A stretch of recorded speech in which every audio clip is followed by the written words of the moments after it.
온 세대에 예배에 오신 여러분들 다시 한번 사랑하고 축복합니다.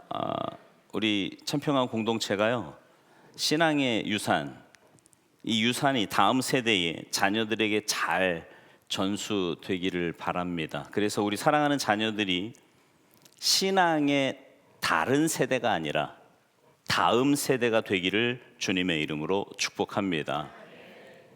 여러분 혹시 모태신앙이라는 말 들어보셨습니까? 네, 들어보셨으면 들어봤다. 들어보셨죠? 네, 그래요. 어머니 태에 있을 때부터 자신의 의지와 상관없이 교회를 다니며 교회 문화를 잘 아는 사람을 가리켜서 모태신앙인이라고 부릅니다. 사실 이건 굉장히 큰 축복이에요. 왜냐하면 어렸을 때부터 예수님에 대한 말씀과 모든 분위기와 문화를 자연적으로 체득할 수 있기 때문에 굉장히 큰 복입니다. 혹시 모태신앙인들 손 한번 들어봐 주시겠어요? 네, 그래요. 생각보다 많지는 않네요. 네. 사실 저도 모태신앙인입니다. 저는요, 제 아들한테도 제가 그런 얘기 하는데, 저는 모태신앙인을 신앙의 금수저라고 부릅니다. 네. 근데 이렇게 얘기를 하면, 아니 그럼 나는 모태신앙인이 아닌데 금수저가 아닌가, 이렇게 생각하실 수 있지만 한국말은 끝까지 들어봐야 됩니다. 네. 신앙의 유산을 받는 거, 이거 굉장히 값진 일이죠. 그런데 이 모태신앙인이란 말이요, 긍정적으로 사용될 때가 거의 없습니다. 대부분은 부정적으로 사용이 돼요. 지식적으로는 누구보다 잘 압니다. 교회 문화요? 척하면 알아요. 이게 모태신앙인입니다. 근데 그 머릿속에 있는 지식을 다 알면서 행하지 않는 삶, 실천하지 않는 삶이라 그래서 모태신앙을 흔히 모태신앙이라고 이야기를 합니다. 다 못한다는 거예요. 이것도 못하고 저것도 못하고. 모태신앙인들 시켜보면 못한대요. 또 다 해봤다는 겁니다. 과거에 다 해봤기 때문에 새로운 것이 없다 그래서 시도도 하지 않아요. 그래서 모태신앙을 우리는 흔히 모태신앙 아니면 못된 신앙이라고 부르기도 합니다. 아무리 많은 지식을 가지고 있다고 한들 하나님을 개인적으로 경험하지 못한 모태신앙은 결국 못된 신앙 혹은 모태신앙이 될 수밖에 없다는 거지요. 오늘 본문에 나오는 야곱이요, 딱 그 모태신앙입니다. 하나님이 할아버지 아브라함을 통해서 주신 그 언약이 자기 아버지 이삭에게 전수되었어요. 그 축복의 언약의 말씀이 이제 자기에게 오게 되었습니다. 그런데 자신이 개인적으로 하나님을 경험하지 못했던 야곱에게는 이 축복이 전혀 연관되어 있지 않고요, 하나님과 연관되고 하나님과 함께 살지 못하는 그런 야곱의 모습을 볼 수 있습니다. 오늘 본문은요, 지난주 본문에 이어서 형을 피해서 외삼촌 라반의 집에 가는 여정 중에 베델에서 이 야곱이 하나님을 만나는 장면이에요. 오늘 이 말씀을 통해서 문자적으로 하나님이 어떤 분이신지를 아는데 그 하나님을 개인적으로 경험하지 못한 성도님들이 혹 이 자리에 계시다면 야곱의 하나님이 여러분들의 하나님이 되시기를 주님의 이름으로 축복합니다. 또한 뜨겁게 예수님을 영접했는데 어느덧 그게 과거형이 됐어요. 그래서 그 신앙이 어디가 있냐면 박물관에 가 있는 거예요. 신앙이 화석처럼 딱딱하게 굳어 있습니다. 그래서 언제든 간증 이야기 하라 그러면 10년 전, 15년 전 이야기는 하는데 최근의 이야기를 하지 못하는 그런 성도님들이 계시다면 오늘 그분들에게도 이 말씀을 통해 그 야곱이 만난 하나님, 다시 한번 살아있는 그 하나님을 경험하는 귀한 시간이 되시기를 주님의 이름으로 축원합니다. 우리가 베델의 하나님을 경험하기 위해서 세 가지가 필요한데요, 첫 번째는 우리는 하나님의 임재를 보아야 합니다. 한번 따라서 하시겠어요? 하나님의 임재를 보아야 한다. 우리가 그 하나님을 경험하기 위해 가장 먼저 필요한 게 뭐냐 하면 하나님의 임재를 보는 게 필요합니다. 자, 오늘 본문 10절 말씀을 좀 보시죠. 창세기 28장 10절 말씀 같이 읽겠습니다. 시작. 야곱이 브엘세바에서 떠나 하란으로 향하여 가더니. 아멘. 야곱은요, 두려움에 떨면서 하란으로 가고 있었습니다. 사실 이 길은요, 자기가 생각한 길도 아니었고요, 원하는 길도 아니었어요. 근데 형 에서와 아버지 이삭을 속인 것 때문에 어쩔 수 없이 떠나는 여정이었죠. 근데 지난주에 말씀드렸듯이 야곱은 집사람이었거든요. 그러니까 집에 거하는 걸 즐겨하는 사람, 밖에 나가는 거 그렇게 원하지 않는 사람이었다고요. 그냥 집에서 안살림하고 평안히 사는 걸 즐기는 야곱이었는데, 자기가 원하는 삶이 아닌 한 번도 가보지 않은 그 길, 그 여정을 떠나가는 것, 야곱에게는 사실 굉장히 두려운 일이었을 겁니다.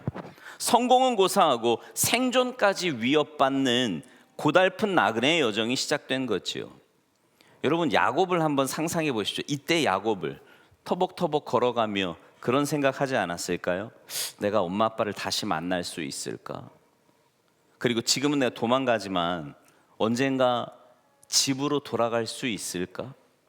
만약 집으로 돌아올 수 없다면 내가 형을 속이고 아버지를 속이고 받은 그 복이 과연 나랑 무슨 상관이 있을까? 하나님은 지금도 나의 삶 가운데 개입하고는 계시는 걸까? 터벅터벅 걸어가지만 그의 머릿속은 굉장히 복잡했을 것 같습니다. 그렇게 한 걸음 한 걸음 나아가다가 어둑어둑 저녁이 되었고요. 11절은 이렇게 말씀을 합니다.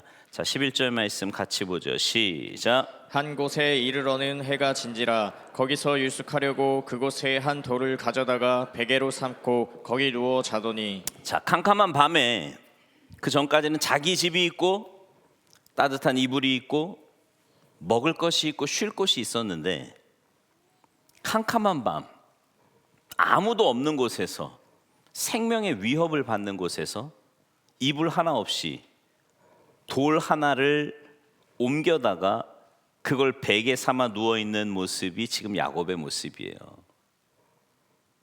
여러분, 이 모습이 하나님의 복을 받은 자의 모습 같아 보이십니까? 어머니와 아버지를 떠나야 했고요, 형으로부터 죽음의 위협을 받고 있으며 한 번도 가보지 않은 길을 두려운 가운데 걸어가고 있고, 밤이 어두워서 잘 곳이 없어 돌베개를 베고 자는 이 삶, 이 삶이 성경은 축복받은 자의 삶이라고 말씀을 합니다. 이게 과연 축복받은 자의 삶이라고 할 수 있을까요? 자, 이제 그 상황이 12절 13절에서 이렇게 이야기하는데, 12절하고요 우리 13절 초반부에 서서 여기까지 같이 읽어보겠습니다. 시작. 꿈에 본즉 사닥다리가 땅 위에 서 있는데 그 꼭대기가 하늘에 닿았고, 또 본즉 하나님의 사자들이 그 위에서 오르락 내리락 하고, 또 본즉 여호와께서 그 위에 서서. 아멘. 자, 여기 야곱이 잠을 자는데 성경은요 야곱이 세 가지를 보았다고 이야기합니다. 본즉 계속 봤대요. 뭘 봤대? 첫 번째는 뭘 봤대요? 자고 있는 하늘로부터 사닥다리가 설치되는 걸 봤고요, 그곳에 하나님의 사자가 오르락 내리락 하는 걸 봤고요, 맨 마지막에 바로 그 자리에 누가 서 계세요? 하나님이 서 계신 걸 봤다, 이렇게 말씀합니다. 이 세 번에 걸쳐서 본즉이라고 말하면서 하나님 보시기에 선한 것이 아무것도 없었던 야곱, 그렇지만 그 야곱을 누가 찾아오셨다는 거예요? 하나님이 찾아오셨다고 말씀합니다. 여러분, 우리가 알다시피요, 우리가 무슨 노력을 한들 우리는 하나님 품으로 갈 수 있는 자격이 없는 사람들입니다. 많은 사람들은요 종교나 선행이나 여러 가지 것들로 하나님 앞에 나아가려고 하지만 우리가 행하는 모든 것은 악하고 죄로 가득 차 있기 때문에 우리의 노력으로 어려서부터 하나님 앞에 갈 수 있는 길은 아무것도 없다고 성경은 말씀해요. 그런데 그런 죄인, 속이며 사기꾼이었던 야곱에게 하나님이 찾아오셨어요. 이게 은혜고 복음입니다. 우리가 베델의 하나님을 경험하기 위해서는요 우리의 선행이나 노력이 필요한 게 아닙니다. 우리에게 필요한 것은 아무 조건 없이 찾아오시는 그 하나님의 임재를 보는 거예요. 보는 겁니다. 여러분, 베델의 하나님을 경험하고 싶으십니까? 그렇다면 우리의 노력이나 관점이 아니라 이미 우리의 삶 가운데 두 팔 벌리시고 우리 가운데 오신 그 하나님을 볼 수 있는 영적인 시야가 열리시기를 주님의 이름으로 축복합니다. 성경은요, 야곱에게만 그런 일이 있었던 것이 아니라 지금 사는 21세기 바로 이곳 우리의 상황 가운데서도 하나님은 우리 가운데 이렇게 직접 자신을 현현, 그분을 나타내시고 그분의 임재를 보여주신다고 말씀하세요. 근데 하나님이 야곱을 찾아주신 시점을 생각해 보는 것이 굉장히 중요합니다. 하나님이 야곱을 찾아주신 시점이 언제냐면 야곱이 승승장구할 때가 아니에요. 야곱이 장자의 축복권을 얻었을 때가 아닙니다. 돈을 많이 벌 때가 아니었어요. 실패의 순간, 가장 위기의 순간에 하나님이 야곱에게 나타나셨습니다. 여러분, 사실 베델 그러면 우리가 너무나 잘 알지 않습니까? 하나님의 집, 은혜가 되지요. 하지만 야곱에게 있어서 베델은 인생의 끝자락, 가장 위기의 순간이었습니다. 아무것도 의지할 것 없이 호련단신, 가족을 떠나 앞길을 갈지 모르고 밤에 낯선 곳에서 돌 하나 베고 자던 곳이 베델이었다고요. 근데 그 어려움 가운데 하나님을 만난 이 사건을 통해 하나님은 야곱의 인생을 재조정하기 시작하십니다. 하나님께서 찾아오셨던 것은 내가 열심히 사는 게 아니고요, 하나님이 나로 하여금 살게 하신다는 거예요. 그렇기에 우리는 실패가 축복이 될 수 있다고 말하는 겁니다. 세상 사람들은 이해 못하지요. 아니, 실패하는 게 무슨 축복이냐고요. 근데 우리는 그런 실패를 통해서 누구를 만나요? 하나님을 만나는 거예요. 그러니 축복 아닙니까? 여러분도 경험하셔서 아시잖아요. 내가 잘 나갈 때 뭐 기도하지 않았는데도 막 돈이 잘 벌리고요, 자녀들 잘 되고 인생이 막 승승장구할 때 하나님이 잘 보이던가요? 그때는 잘 안 보여요. 눈에 보이는 그 세상의 조건들이 더 잘 보이지요. 근데 그때 그분이 떠나셨는가? 아니요, 그렇지 않습니다. 그분은 늘 거기 계셨어요. 근데 우리의 시야가 막히니까 우리 가운데 계시는 하나님이 안 보이더라 말입니다. 근데 우리의 삶에 위기가 오고요, 야곱처럼 낭떠러지 끝자락에 서 있는 것 같을 때 그때 하나님이 보이더라는 거죠. 우리 교회도 보면 그런 분들이 있거든요. 막 잘 나갈 때는요, 교회도 잘 안 나와. 너무 바쁘대요. 내 인생에 위기가 오고 병이 들고요, 사업에 문제가 생기고 어려움이 생길 때 자녀가 막 속을 썩이고요, 그때 하나님을 찾게 되고 나와 함께 하신 그 하나님을 보게 되더라 말입니다. 바라기는 우리 가운데 그런 위기를 겪지 않아도 하나님의 임재, 하나님의 현현을 보게 되기를 간절히 소망합니다. 근데 그렇지 못할 때, 우리의 삶 가운데 환난이 오고 내가 원하는 길이 이루어지지 않을 때, 불평과 불만을 대신 우리 가운데 지금도 그 팔을 벌리시고 찾아오시는 그 하나님의 임재를 바라볼 수 있는 눈이 열리기를 주님의 이름으로 축원합니다. 도망치는 야곱, 그 도망자를 추격한 것은요, 사실 형 에서가 아니라 하나님이었어요. 근데 우리가 하나님을 찾는 게 아니라 하나님이 우리를 찾아오신 거고요, 우리가 하나님을 붙든 게 아니라 하나님이 우리를 붙들어 세우시기 위해 우리 가운데 항상 함께 계셨다는 겁니다. 보통 때 우리는 어때요? 지난주에 말씀드린 것처럼 하나님의 뜻을 거스르기도 하고요, 왜곡하기도 하고 이용하기도 합니다. 근데 그런 우리를 외면하지 않으시고 그런 어려운 상황 가운데 있을 때 우리 하나님은 직접 그분의 모습을 우리 가운데 보이십니다. 오늘 이 자리가 그 하나님의 임재를 볼 수 있는 은혜의 자리가 되기를 간절히 소망합니다. 힘든 것 뒤에 하나님의 은혜, 보이지 않는 하나님의 손길을 바라봄으로 우리의 눈을 들어 야곱처럼 보고 보아서 그분이 우리와 함께 하심을 바라볼 수 있다면 우리는 그 하나님을 다시 경험할 수 있으리라 확신합니다. 우리가 하나님을 경험하기 위해 그분의 임재를 봐야 되고요. 두 번째는 하나님의 말씀을 들어야 합니다. 한번 따라서 하시죠. 하나님의 말씀을 듣자. 야곱에게 직접 나타나신 하나님이 이제 말씀하기 시작을 하시는데 13절 보세요. 13절 시작. 또 본즉 여호와께서 그 위에 서서 이르시되 나는 여호와니 너의 조부 아브라함의 하나님이요 이삭의 하나님이라. 내가 누워 있는 땅을 내가 너와 내 자손에게 주리니. 아멘. 먼저 뭘 약속하세요? 땅을 약속하십니다. 땅. 자, 그리고 14절 상반절 퍼져나갈지며 여기까지요. 시작. 또 내 자손이 이 땅에 티끌같이 되어 내가 서쪽과 동쪽과 북쪽과 남쪽으로 퍼져나갈지며. 두 번째는 뭘 약속하시는 거예요? 자손을 약속하십니다. 그죠? 근데 아직 결혼했어요? 안 했어요? 네, 결혼도 안 했어요? 지금 누구를 만날지 알아요? 몰라요? 우린 알지.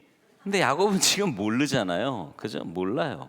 지금 쫓겨가는 가운데 하나님이 터무니없이 뭘 약속하신다고요? 땅 주신다 그러고 또 뭘 허락하세요? 자손까지 허락하세요. 뿐만이 아닙니다. 자, 14절 나머지 부분 시작. 땅의 모든 족속이 너와 내 자손으로 말미암아 복을 받으리라. 아멘. 세 번째는 뭘 약속하세요? 복을 약속하세요. 여러분 이거 많이 들어보셨죠? 이거 언제 들어본 거예요? 아브라함이 창세기 12장에 하나님이 주셨던 말씀 아닙니까? 그때 세 가지 약속하셨어요. 아무것도 안 보였는데 내가 너로 하여금 자손을 많게 하고 땅을 주고 복의 근원이 될 것이다.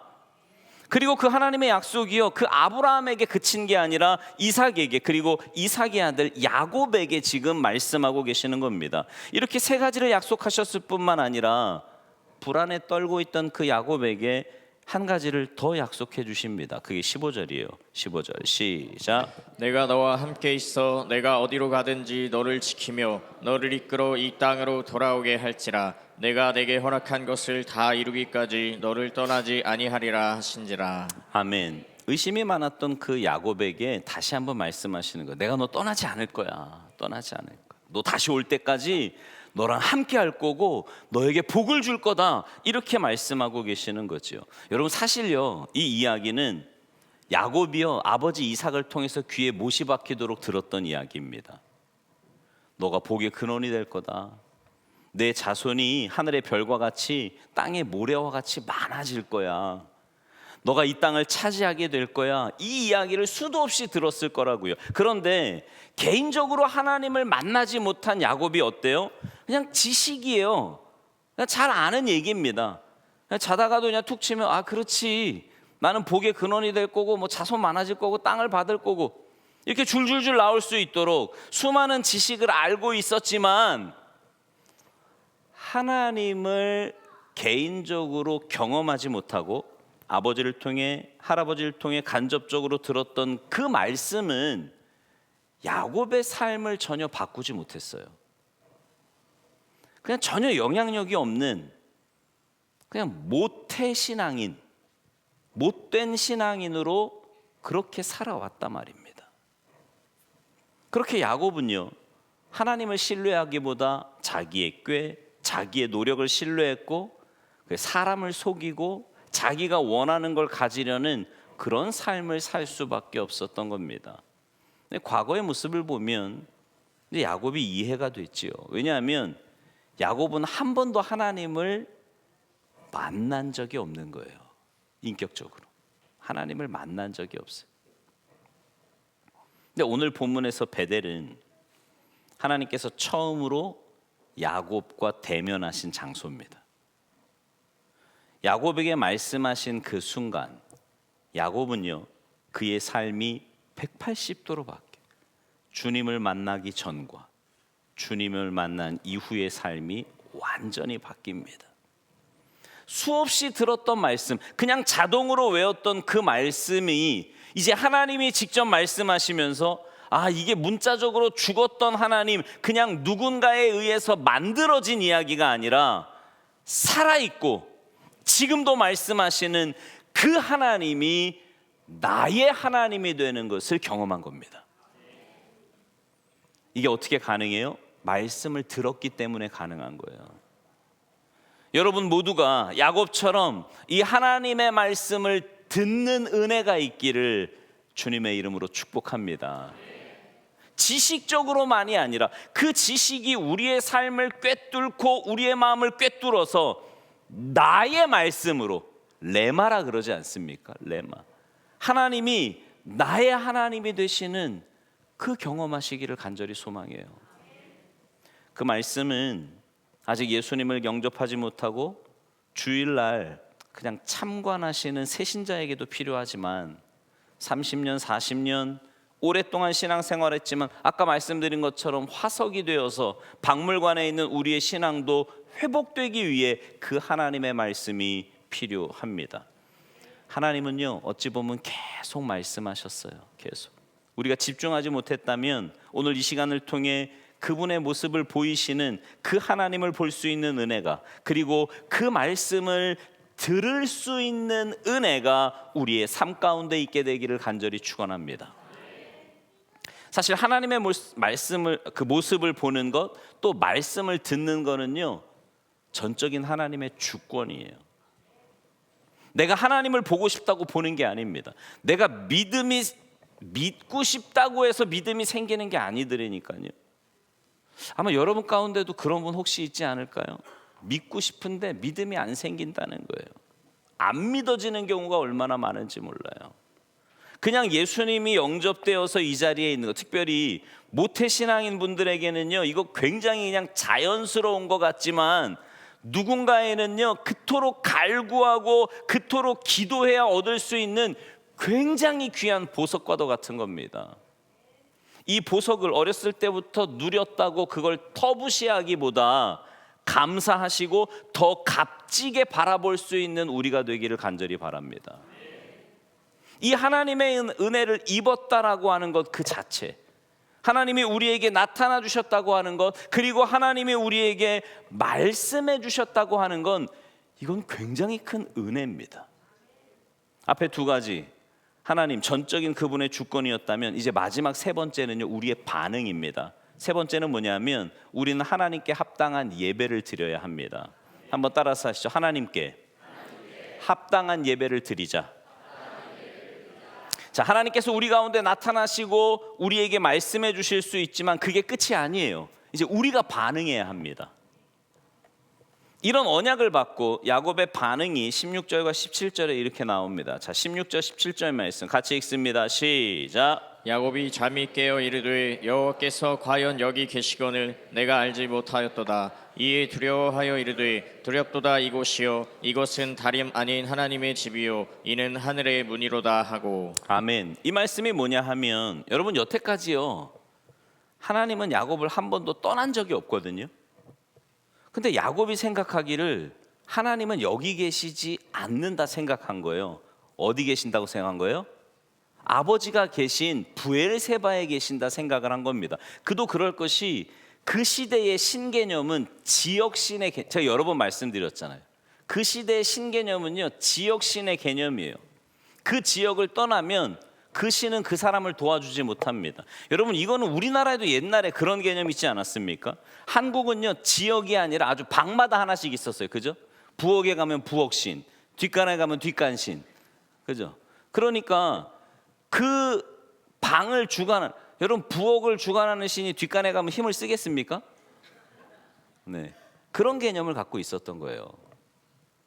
그것이 고대 근동에도 그대로 있었는데, 그래서 자기가 부엘세바를 떠났기 때문에 아버지의 하나님, 할아버지의 하나님이 더 이상 자기를 지켜주지 못하고 그 하나님은 부엘세바에만 계신다고 생각했던 야곱이었어요. 근데 자고 일어났는데 그 하나님이 어디 계세요? 여기 계시는 거예요. 아무것도 없는 돌 하나 있던 그곳에 하나님이 계시더라 말입니다. 하나님의 임재를 경험한 거죠. 야곱은요, 자기가 베고 있던 그 돌에다가 기름을 부었고요, 그곳 이름을 하나님의 집 베델이라고 명명합니다. 도망자의 잠자리였던 곳이 하나님의 집이 된 거예요. 여러분, 아무리 힘들고 어려운 광야라고 해도 하나님이 계신 그곳은 하나님의 집이 될 줄로 믿습니다. 우리가 하나님을 만나잖아요. 그러면 그곳은 더 이상 광야가 아니에요. 아무리 인생이 힘들고 정말 내 환경이 지금 지옥과도 같다고 생각될지라도 그곳에서 하나님을 만나면 그곳이 하나님의 집이 될 줄로 믿습니다. 그래서 찬송가에서도 뭐라 그래요? 내 주 예수 모신 곳이 그 어디나 하늘나라. 하늘나라. 야곱이 이걸 경험했어요. 자기의 집과 비교하면 너무나 초라하지요. 아버지 할아버지가 지은 제단에 비교하면 너무나 초라해요. 그냥 돌 하나 놓고 거기다 기름을 부은 게 무슨 제단입니까?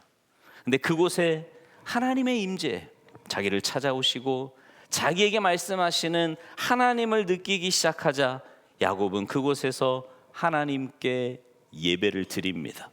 낯선 곳에서 하나님의 임재를 경험했고 그곳은 특별한 곳이 되었어요. 눈물 짓던 자리가 예배의 자리, 하나님의 임재의 자리가 되었던 겁니다.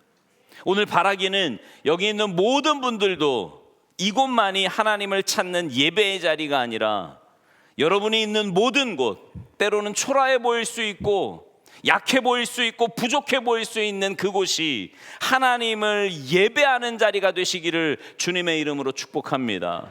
장소가 중요하지 않아요. 하나님 어디에나 계십니다. 우리의 삶의 어떤 영역이라도 그곳에 하나님이 임재하신다면 그곳은 하나님의 전이 되는 겁니다. 여러분의 삶 가운데 예배가 회복되어야 할 곳은 어디입니까?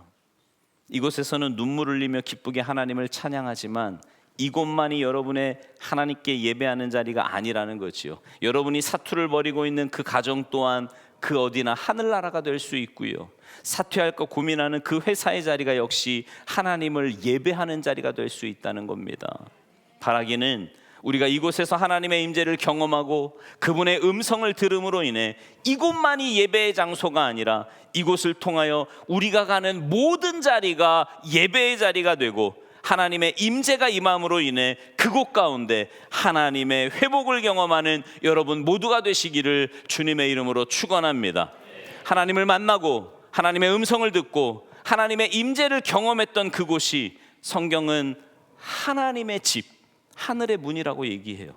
죽도록 도망치던 야곱을 추적하는 분은 다시 말하지만 형이 아니라 하나님이었어요. 에서는 칼을 들고 동생 야곱을 죽이겠다고 쫓아왔지만 하나님은 방패를 들고 야곱을 보호하기 위해 그를 쫓아오신 겁니다. 베델의 하나님, 광야 가운데 야곱을 만나주신 하나님은 지금도 우리 가운데 계십니다. 지금도 여러분을 찾아오기 위해서요, 손 내밀고 계시고 말씀하고 계세요. 바라기는 그분의 음성을 듣고 바라봄으로 우리가 마땅히 행하여야 할 반응을 그분께 올려드리기를 소망합니다. 야곱은 하나님의 축복을 처음 원했지만 하나님과 전혀 상관없이 축복을 얻었고요. 그 축복이 자신의 삶과 전혀 연결이 없었어요. 그러나 베델의 하나님을 경험하고 난 후에 그의 인생이 180도 달라집니다. 근데 여러분 모두가 이렇게 반응하는 건 아니에요. 가인과 아벨을 통해 하나님이 경고하시지 않습니까? 가인과 아벨의 사건을 보면 가인에게 하나님이 나타나셔서 말씀하셨어요. 죄를 다스려라. 보고 들었습니다. 근데 가인은 그렇게 행동하지 않아요. 사울은 또 어떻습니까? 사울도 하나님이 수차례 말씀하시고 경고하셨거든요. 근데 그 말씀을 듣고 보았음에도 하나님께 합당한 예배로 올바른 반응을 하지 않습니다. 여러분은 어떠십니까?